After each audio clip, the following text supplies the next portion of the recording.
இது 2 டேஸ் முன்னாடி எனக்கு நடந்ததை நான் ஷேர் பண்ணிக்கிறேன். நம்மளுக்கு ரிலேஷன் வச்சுக்கோங்க. அவங்களுக்கு திடீர்னு உடம்பு சரியில்லாத போயிடுச்சு. என்னை வந்து கூப்பிட்டாங்க. திடீர்னு என்னென்னு தெரியல, பேச மாட்டேங்கிறாங்க அப்படின்னு சொல்லிட்டு போய் பார்த்ததுக்கப்புறம் ஓகே, ஏதோ எமர்ஜென்சியாக தான் எனக்கும் தோணுச்சு. எங்கிட்ட சொல்கிறதுக்கு முன்னாடியே அவங்க வந்து ஆம்புலன்ஸுக்கு ஃபோன் பண்ணிட்டாங்க. ஸோ நான் போனோடனேயுமே அவங்க வந்து ஆம்புலன்ஸ் வந்துருச்சு. சரி, இங்கே லோக்கல் போய் பார்த்துட்டு போய்க்கலாம் அப்படின்னு சொல்லிட்டு லோக்கல் போனதுக்கு அவங்க ஒரு இன்ஜெக்ஷன் மட்டும் போட்டு வேறு வாக்கு எழுதி கொடுத்துட்டாங்க. சரி, அங்கே போய்க்கலாம் அப்படின்னு சொல்லிட்டு அவங்க மட்டும்தான் இருந்தாங்க.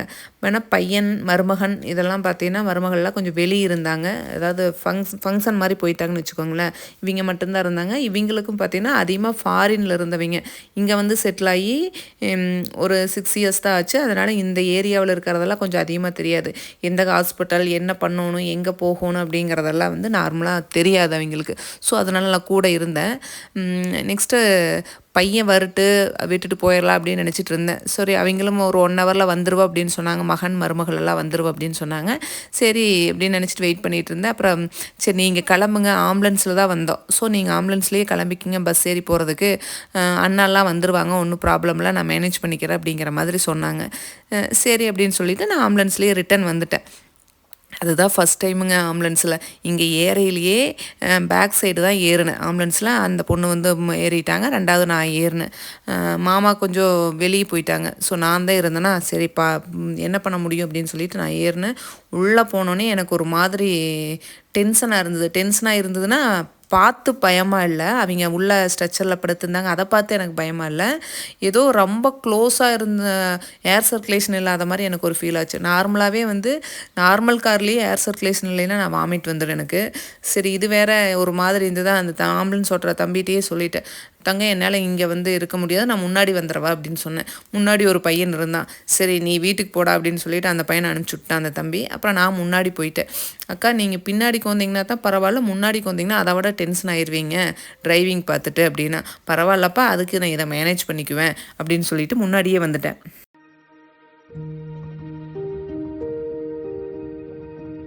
எனக்கு கொஞ்சம் பயமாக தான் இருந்தது. சரி, ஓகே, நம்ம வந்து அதை இதே டென்ஷன் பண்ணக்கூடாது அந்த தம்பியும் அப்படின்னு நினச்சிட்டு நான் மொபைல் எடுத்து வச்சுட்டேன். மொபைல் எடுத்து வச்சுட்டாலும் வேஸ்ட்டு தான், எந்த சவுண்டுமே காதில் கேட்காது. ஏன்னா அந்த ஆம்புலன்ஸ் அந்த சவுண்டில் வந்து எதுவுமே கேட்கல. இருந்தாலும் பரவாயில்ல, ஏதோ வந்து நாம் வந்து வியூ வந்து ரோட்டை பார்க்கக்கூடாது, நம்ம வேறு எங்கேயாவது டைவர்ட் பண்ணிக்கணும் அப்படின்னு சொல்லிட்டு அதை பார்த்துட்டு ஃபோன் எடுத்து வச்சுட்டு நான் அப்படியே ரோல் பண்ணிக்கிட்டே வந்துட்டு இருந்தேன். அப்புறம் ஓகே, கொஞ்சம் தூரம் போனோடனே சரி ஓகே நார்மலாக தான் இருக்குது அப்படின்னு சொல்லிட்டு பார்த்தா அந்த பையன் ஹாரன் அடிச்சுட்டே போகிறான். ஆம்புலன்ஸ் சவுண்டு வருது, ஒதுங்கவே மாட்டேங்கிறான். அதாவது 100 பீப்புள் இருந்தாங்கன்னா அதில் 10 பீப்புள் தான் வந்து ஓரமாக போய் நிற்கிறாங்க. மற்றவங்க பார்த்தீங்கன்னா எப்போ நார்மலாக எப்படி போகிறாங்களோ அப்படி தான் போகிறாங்க. அப்போ தான் நினச்சிட்டேன், இவங்களுடைய திங்கிங்கெல்லாம் எப்படி இருக்குது அப்படின்னு நினச்சிட்டு.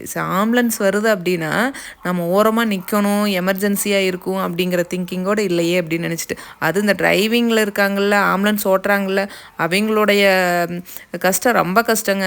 அதையெல்லாம் மேனேஜ் பண்ணிட்டு தான் போகணும் அப்படிங்கிற மாதிரி தான் இருக்குது. என்ன பண்ண முடியும்? ஆனால் அவங்க வந்து எதையுமே மைண்டில் வச்சுக்கல, நம்ம ரீச் ஆகணும் அப்படிங்கிற மைண்ட் செட்டில் தான் போனாங்க.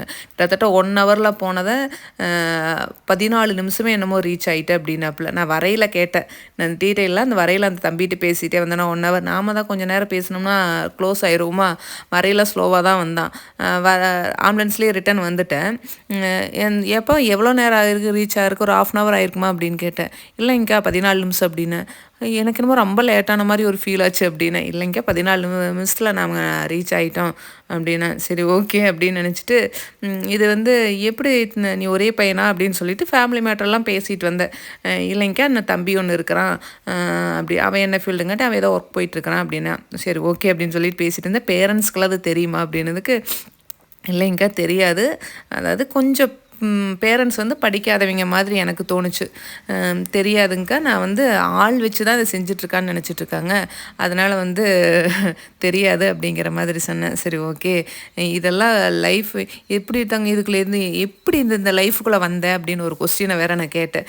அது எப்படியோ வந்துட்டேங்க்கா, வந்தாச்சு, நீ போகிறதுக்கு வேறு வழி இல்லை, இதில் தான் இருந்தால் அவனு போகிறதுக்கும் பிடிக்கல, ஒரு 7-8 வருஷம் ஆயிடுச்சு இந்த ஃபீல்டுக்குள்ளே வந்து அப்படின்னா. சரி ஓகே அப்படின்னு சொல்லிட்டு இதெல்லாம் உண்மையாலுமே கிரேட் லேட்ரா தங்க அப்படின்னு சொல்லிட்டு அங்கே உள்ள வந்து அந்த அம்மா வந்து ஐசியூக்குள்ளே கூட்டிகிட்டு போனோடனே அவங்க நார்மல் ஆயிட்டாங்க. நார்மல் ஆனோடனே இந்த பையனுக்கு தான் ஃபஸ்ட்டு வந்து உண்மையாலேயும் தேங்க்ஸ்ப்பா, உங்கள் லைஃப்பை வந்து பணைய வச்சு கூட்டிகிட்டு வர்றீங்க, நேரில் பார்த்தா தான் நம்மளுக்கு தெரியுது. நாங்களாம் என்ன பண்ணுவோம், ரோட்டில் வந்து ஏதோ ஆம்புலன்ஸ் போச்சுன்னா கடவுளே இவங்க பொழைச்சிக்கோணும் அப்படின்னு சொல்லிட்டு ஒரு வேண்டுதல் மட்டும் கடவுளை வேண்டிக்குவோம், அவ்வளோதான்.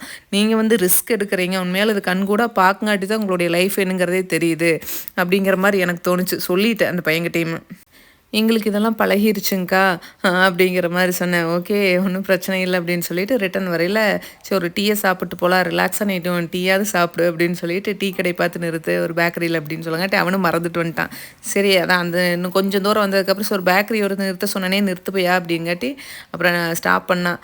அவன் போய் ஆர்டர் சொல்லிகிட்டு இருந்தான். டீ மட்டும்தான், வேற எல்லாம் ஒன்றும் சாப்பிடல. ஆர்டர் சொல்லிகிட்டு இருந்தான். சரி நான் போய் பணத்தை கொடுத்துட்டு வந்துட்டேன்.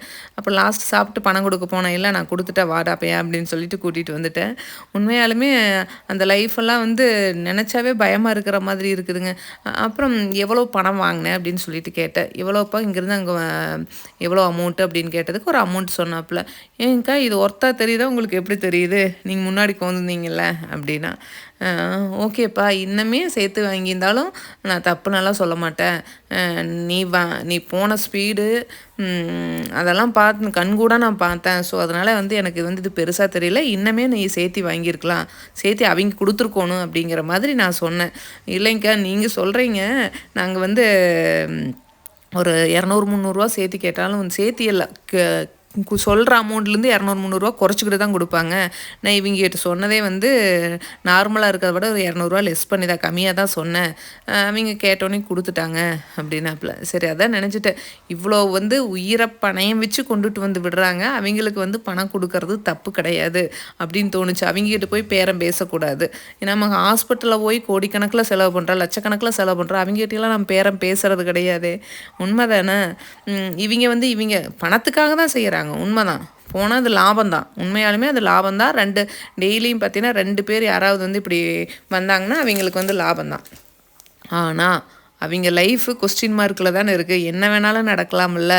அப்புறம் அந்த டீட்டெயிலாம் கேட்டுட்டு அவங்ககிட்ட பேசிகிட்டு இருந்தேன். சரி ஓகே தம்பி, தயவு செஞ்சு இந்த ஃபீல்டுக்குள்ளே கூட்டிகிட்டு வந்துடாத அப்படின்னு. இல்லைங்க, அது அம்மாவும் விட மாட்டாங்க, பேரண்ட்ஸுக்கு எனக்கு அது உடன்பாடு கிடையாது. அவன் வந்து தனி ஒர்க் போகிற மைண்ட் செட்டில் தான் இருக்கிறான், இப்போதைக்கு ஒர்க்கை ரிசைன் பண்ணிட்டு இருக்கிறான், என் கூட இருக்கிறான் அப்படின்னா. சரி ஓகே அப்படின்னு சொல்லிட்டு எனக்கு உண்மையாலுமே அந்த பையன் சொல்ல 2 பசங்க அப்படின்னு சொல்ல அந்த பையனை பார்த்தோன்னே எனக்கு எங்கே போனாலும் அது எல்லாத்துக்கும் உண்டானதே என்னென்னு தெரியல.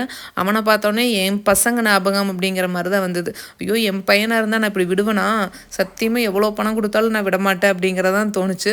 ஏன்னா எல்லா பேரண்ட்ஸுமே என் பையனை நான் விடமாட்டேன்னா இந்த தொழிலுக்கு யாரு தான் வருவா, அதுவும் ஒன்று இருக்குதுல்ல.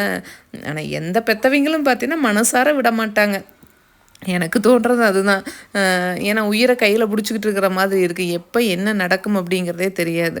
அந்த பையனும் சொன்னான், அம்மா வந்து ஒரு நாள் கூட ஆம்புலன்ஸில் வந்தது கிடையாதுங்க்கா, நான் சொன்னதும் இல்லை, நான் வந்து ஆள் போட்டு தான் செய்கிறான்னு சொல்லியிருக்கேன். வந்தாங்கன்னா சத்தியமாக எனக்கு இந்த ஒர்க் விட்டுட்டு வந்துடு அப்படின்னு தான் சொல்லுவாங்க, நாம் போகிற ஸ்பீடை பார்த்தா. அப்புறம் போகையிலையும் இதே ஸ்பீடு, வரையிலும் இதே ஸ்பீடு அப்படின்னு கேட்டேன். இல்லைங்க்கா, பேஷண்ட் கூட்டிகிட்டு போகையில் மட்டும்தான் இது, வரையில் வந்து நார்மல் தான், 30-40க்கு மேலே நான் போக மாட்டேன் அப்படின்னா. கிட்டத்தட்ட 1.5 மணி நேரம் 1.25 மணி நேரம் போகக்கூடிய பிளேஸை 14 நிமிஷத்தில் ரீச் ஆகிருக்காங்க அப்படின்னா வந்து என்ன ஸ்பீடுன்னு நினச்சி பாருங்கள். நம்மளாலெல்லாம் அதை திங்க் பண்ண முடியுதா அப்படின்னு கூட எனக்கு தெரியல. அவங்களுக்கெல்லாம் உண்மையாலுமே ஒரு ஹேண்ட்ஸ்அப். போனோடனே அந்த பையனுக்கு விஷ் பண்ணிட்டு தான் நான் வந்து ஐசியூக்குள்ளேயே போனேன். தேங்க்ஸ்டா தம்பி, சூப்பர்டா, உங்கள் லைஃபெல்லாம் வந்து என்னால் நினச்சி கூட பார்க்க முடியல அப்படின்னு அந்த பையன்கிட்ட சொன்னேன். தேங்க்ஸுங்க்கா அப்படின்னா. எல்லாருமே விஷ் பண்ணுவாங்களா என்னென்னு தெரியல, எனக்கு விஷ் பண்ணணுன்னு தோணுச்சுங்க அந்த பையனோட லைஃப்பை பார்த்தோன்னே. சரி ஓகே, இதை ஷேர் பண்ணணுன்னு தோணுச்சு, அதுதான் உங்கள்கிட்ட சொல்லியாச்சு.